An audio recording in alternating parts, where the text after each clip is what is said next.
Peace be upon you. So the other day I was reading the Quran and it occurred to me that God uses a lot of comparisons between the people of this world and that of a garden or a tree or a seed. And the verse I was specifically reading was Surah 7 verse 58, where it reads, "The good land readily produces its plants by the leave of its Lord, while the bad land barely produces anything useful. We thus explain the revelations for people who are appreciative." My takeaway from this is that a good land, like a righteous person, that God can give them a tiniest blessing and that they will produce that into something good. It will grow in appreciation, draw closer to God, grow and develop their soul. But a bad land, irrespective how much blessings God pours upon it, will not produce anything useful. And it's the same thing with the disbeliever. A disbeliever gets all these blessings from God, the hearing, the eyesight, the connections, the status, the money, but they use none of that to draw closer to God. They use none of that to grow and develop their soul. And these examples that God gives, I find incredibly profound. And I wanted to dig into some more, both in the Quran and in the Bible, and then also draw a parable of my own. So the next one I want to look at is from the Bible, and it's Matthew 13, the parable of the sower. And Jesus gives this parable. It says, "A farmer went out to sow his seed. As he was scattering the seed, some fell along the path, and the birds came and ate it up. Some fell on rocky places, where it did not have much soil. It sprang up quickly because the soil was shallow. But when the sun came up, the plants were scorched, and they were withered because they had no root. Other seed fell among thorns, which grew up and choked the plants. Still other seed fell on good soil, where it produced a crop 100, 60, or 30 times what was sown. Whoever has ears, let them hear." And then he explains what this parable means. And it reads, "When anyone hears the message about the kingdom and does not understand it, the evil one comes and snatches away what was sown in their heart. This is the seed sown along the path." The seed falling on rocky ground refers to someone who hears the word and at once receives it with joy.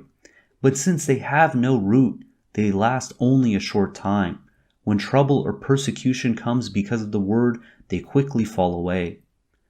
The seed falling among thorns refers to someone who hears the word, but the worries of this life and the deceitfulness of wealth choke the word, making it unfruitful.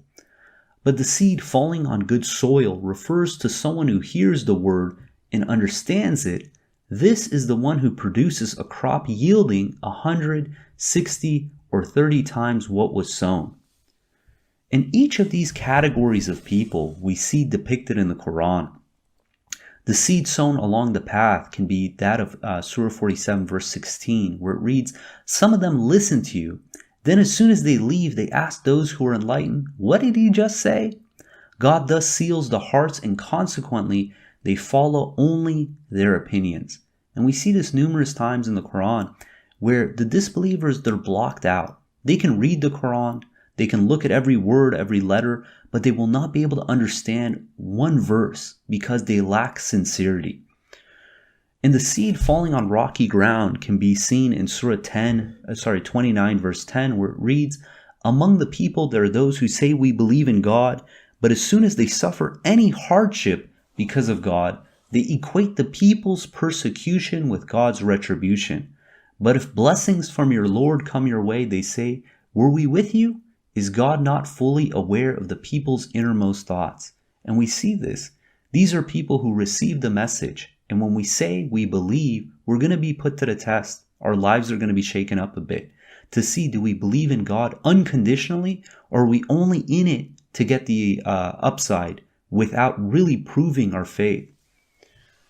The seed falling among thorns can be seen in Surah 7 verse 169, where it reads, "Subsequent to them, he substituted new generations who inherited the scripture, but they opted for the worldly life instead, saying, 'We will be forgiven.'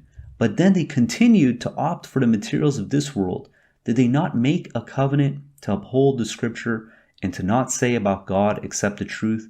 Did they not study the scripture? Certainly, the abode of the hereafter is far better for those who maintain righteousness. Do you not understand?" And I'm sure everyone's seen this. These are people who are constantly committing sin, chasing the wrong priorities. And their excuse is that God is most merciful, God will forgive me, and they continue down that wrong path. And God is warning us not to be like that. And the last example is that of the seed falling on good soil. And I'm going to read two verses. This is 2:261 and 2:265. And look at even the language that's used and the similarity. It says in 2:261, it says, the example of those who spend their monies in the cause of God is that of a grain that produces 7 spikes with 100 grains in each spike. God multiplies this manifold for whomever he wills. God is bounteous knower. And in this verse, it's telling us that if we spend $1, 1 penny in the cause of God, no matter how small or how large, that God will amplify that. 7 multiplied by 100, so 700 multiplied by manifold. That God is incredibly generous for any good we do, that he will pay us back very generously. And 2:265 says, the example of those who give their money seeking God's pleasure out of sincere conviction is that of a garden on high fertile soil. When heavy rain falls, it gives twice as much crop. If heavy rain is not available, a drizzle will suffice. God is seer of everything you do. And again, it's just showing if we have the right foundation, if we have sincerity, we have belief, irrespective how small of a blessing God gives us, we are going to amplify that and being able to draw closer to God and grow and develop our soul. And there's another example in the Quran where I found very profound in the comparison between the believers and disbelievers and that of a fruit on a tree. In 79 verse 1 and 2, it reads, the angels who snatch the souls of the disbelievers forcibly, and those who gently take the souls of the believers joyfully. And we talked about this before. This is like a fruit that is ripe. The soul of the believer gently comes off the vine because they've spent their entire life growing and developing their soul, that at the time of death, they can just gently be taken away. But someone who spends their entire life neglecting to grow and develop their soul, and at the time of death, they have to be taken off the tree, like a fruit that is not ripe, they have to be yanked off. And this is what it is to be a disbeliever, that they're going to be clenched on to this body, this life, and at the time of death, they will refuse to let go. And we actually see this in Surah 56, I believe, where it says when they're commanded to let go, that the soul of the disbeliever refuses to let go of this body. And I want to draw now on my own parable, pulling from the Bible and the Quran and these comparisons between trees and gardens and plants and seeds. There's a verse in the Quran where it makes this very interesting comparison between the human being. And it says, and this is Surah 71 verse 17, it says, and God germinated you from the earth like plants. And I always thought, what does this mean? Germinated you from the earth like plants. Did we come from plants? Is this what it's telling us? Or is this a analogy of how we were produced? Irrespective, it made me think, there's nothing to say what we were before we came into this world as human beings. All we know is that we were a soul. But we also know that the mountains, the trees, the stars, the ant, the mosquito, all these also possess souls. But obviously, their form is fundamentally different than ours. In Surah 22 verse 18 says, do you not realize that God prostrates everyone in the heavens and the earth and the sun and the moon and the stars and the mountains and the trees and the animals and many people? So all these animals, all these objects that God has mentioned, the star, the moon, the mountains, the trees, they all possess a soul. But they're put into different forms. And each one of these forms glorifies God. And in 1744 it says, glorifying him are the 7 universes, the earth, and everyone in them. There's nothing that does not glorify him, but you do not understand their glorification. He is clement, forgiver. So in this parable, let's assume that we were all trees, and we all resided in a giant farm. And each day workers would come to tend to us, they would water us, they would give us shade when it was too hot, and keep us warm when it was too cold. But then also, they would prune our leaves and take care of us. And in return, we produce abundance of fruit that was delicious for all the people to eat. And then one day we heard one of the workers talking to himself, and he was complaining, and he was saying that he believed that he could run this farm better than the owner, that this work was beneath him, that he was the best worker among all the workers in the farm, and that he demanded more. But he never mentioned this to anyone else. He just kept it to himself. He didn't realize that we were listening.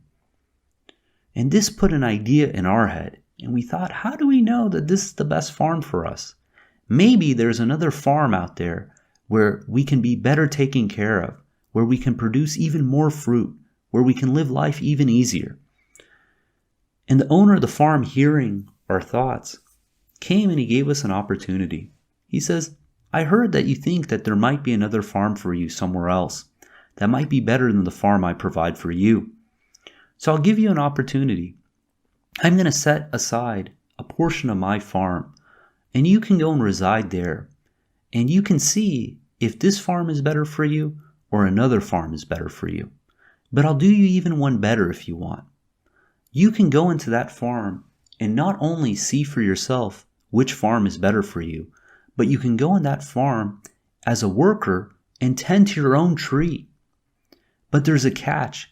If you choose to go into that farm as a worker and tend to your own tree, and you fail to provide adequate care for your tree, and your tree withers and dies in that farm, then when you return back to this farm, you too will be a withered, useless tree that won't be able to produce any good fruit anymore.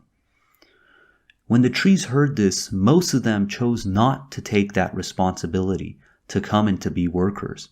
And for those, the owner said, well, why don't you just go and see for yourself what it's like in a different farm, and then when the time comes, you can come back to my farm in your original state without any harm or foul. And then there was a subset of these trees who thought, hey, I want to be a worker. That would be a great promotion. And how hard of a job can it be? All we do is we get up, we water, we tend to the tree. That seems easy. And we took the responsibility of being a worker and tending to our own tree. So the owner set aside a portion of his farm and brought all the trees in who chose to still stay trees. Then he brought all the workers in to tend their own trees. And since no one had any experience being a farmer or working within a farm, he asked his workers to go and train these new workers. And it's at that time that one worker who was complaining spoke up. And he said, I don't want to serve these other workers. I'm better than they are. I've been a good worker for you for all these years. I demand more. And he gave that worker an opportunity. He said, look, why don't you go and you can manage this farm? And if you can manage it as well as I manage it here, then you proved your point. But if you can't, then you're going to come back into this farm no longer as a worker, but again as a useless tree that can produce nothing of value. And that arrogant worker took the farmer up on that offer, and he thought that he could make that farm as good as it is in the owner's farm. So the experiment began, and it became apparent for the trees who chose to be workers that most of them didn't want to spend their time tending to trees. They wanted to go and pursue other lusts, other things. And because of that, they neglected their responsibility for their tree. They stopped watering it. They stopped caring for it. They stopped providing it shade when it was too hot or providing it warmth when it was too cold. Its leaves outgrew, and from that it withered and died. Then the owner of the manager of the farm, this experimental farm, he was getting frustrated because his farm was diminishing. His harvest wasn't coming in, and his workers were fighting and quarreling, and he thought his only recourse was to try to destroy everyone and their trees, because he thought that maybe the owner of the farm will have some sympathy on him. But there was a small subset of trees who chose to be workers who did do what was asked of them. They got up at dawn, they watered their trees, they pruned their leaves, they provided shade when it was too hot, and provided warmth when it was too cold.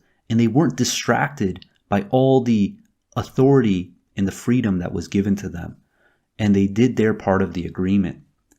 And when the experiment was all over, the trees who never took on the responsibility, they were allowed back into the farm in their original state with a whole new level of appreciation for the workers and for the owner and for just how good they really had it. The trees that withered and died, that the workers did not tend to, they were brought back into the original farm, but now they had no value because they no longer were able to produce fruit, and the only value they provided was that of firewood. So they would grow and they would get chopped and thrown into the fire for warmth, because that was the only value that they provided. And the manager of the farm, he was demoted from being one of the most competent workers, one of the most productive workers, to being the most useless of trees, who again had nothing to provide, no value to provide, anything aside from firewood.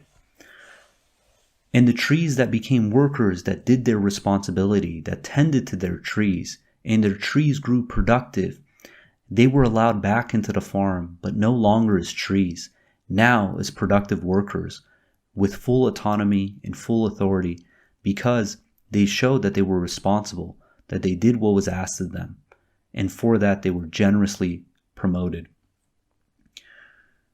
The end. So why do I bring up this parable? What occurred to me was, this is a parable for what it's like in this life. We were all souls who questioned God's absolute authority, and God gave us the opportunity, the freedom of choice, to come into this world to decide for ourselves, is God the only God, or maybe there could be another God beside him? And most the souls refuse that responsibility. We read in 33:72, we offered the responsibility, freedom of choice to the heavens and the earth and the mountains, but they refused to bear it and were afraid of it. But the human being accepted it. He was transgressing, ignorant. And what it means to have freedom of choice is that you cannot have responsibility without more authority. That God, knowing that if he was to give us this opportunity, that this freedom of choice, that this responsibility comes with more authority, and how we choose to use that authority is going to dictate our outcome. The manager, the worker who complained about his role, who was sent to be the manager of this new experimental farm, he's that of Satan. Satan's claim when he was asked to go and serve the human being was that he didn't want to, that he was better than he. And because of that, his arrogance got the best of him and he failed. And he failed more than any other soul because he had a prominent position among God's servants. And think of this, if you take someone who's always been impoverished, how bad is life for them? But now compare that to someone who is a millionaire, who had all the status, all the connection, all the fame, and they fall to absolute poverty, that they lose their status, they lose their fame. Who has it worse? And I would say the one who was rich before, who fell to poverty, has it worse, because they knew what it was like to have it. And imagine this, if I told you, I have a fruit. This fruit is so delicious that if you ever eat it, you're never going to want to eat anything else again. But it comes with a stipulation that if you eat this fruit, you'll never be able to taste it again. Now, how many people would want to taste that fruit? I'd say most people wouldn't, because the agony they would feel spending the rest of their lives never able to eat that fruit again would be absolutely devastating. But someone who's never tasted it will never know what they're missing out on. And this is what it's like for Satan. This is the reason that it's so terrible for him and others who had this high status in this world. Because when they fall in the hereafter to the pit of hell, they're going to reflect and think of how good they had it, how much blessings they had, that they threw that all away. And now we get to the ones who neglected their tree, the trees who chose to be workers to tend to their own trees and failed to do the responsibility. These are like those who refuse to do their salat, their contact prayer, refuse to give to charity, refuse to do zakat. And because of that, they're diminishing and killing their souls. And a tree that can produce nothing good, nothing of value, the only value that's left for it is that of firewood. And that's why we see the disbelievers, God says that they're going to be the fuel for hell. And they're going to be living in all of eternity in misery, thinking that they had this opportunity, they had this freedom, they had this authority that God gave them by having this responsibility, and they threw it all away. And in 8:37 it reads, God will sift away the bad from the good, then pile the bad on top of each other, all in one pile, then throw it in hell. Such are the losers. In Surah 3 verse 10 it says, those who disbelieve will never be helped by their money nor their children against God. They will be fuel for hell. And in 4:56 it says, surely those who disbelieve in our revelations, we will condemn them to the hellfire. Whenever their skins are burnt, we will give them new skins. Thus they will suffer continuously. God is almighty, most wise. And if we read this in the form of thinking of human beings, that their skins will be burned off and then regrown only to be burned off again, it seems grotesque, it seems horrific, and it is. But if you think about it in the sense of a tree that again cannot produce anything of value, is incapable of producing any fruit, any shade, anything, what good is it other than for firewood? And I want to end with one verse, and this is from 2:266. It reads, does any of you wish to own a garden of palm trees and grapes with flowing streams and generous crops? Sounds pretty good so far. Who wouldn't want that? But it continues and says, then just as he grows old and while his children are still dependent on him, a holocaust strikes and burns up his garden. God thus clarifies the revelations for you that you may reflect. So let's not take this time we have in this world lightly. Let's be appreciative for all the blessings that God has given us, because the worst pain anyone can feel is to lose what they had in their hand. And let's not do that. Let's be appreciative for all the blessings God has given us. Let's use every opportunity to draw closer to God, to be more appreciative, to devote our religion absolutely to God alone and not pollute it with any form of idol worship. God willing, we're going to end there. If you guys got comments or questions, hit us up at QuranTalk@gmail.com or on Twitter at TalkQuran. And if you like the podcast, please go on iTunes and leave us a review. Let us know what you think and how we can do better. Until next time, peace and God bless.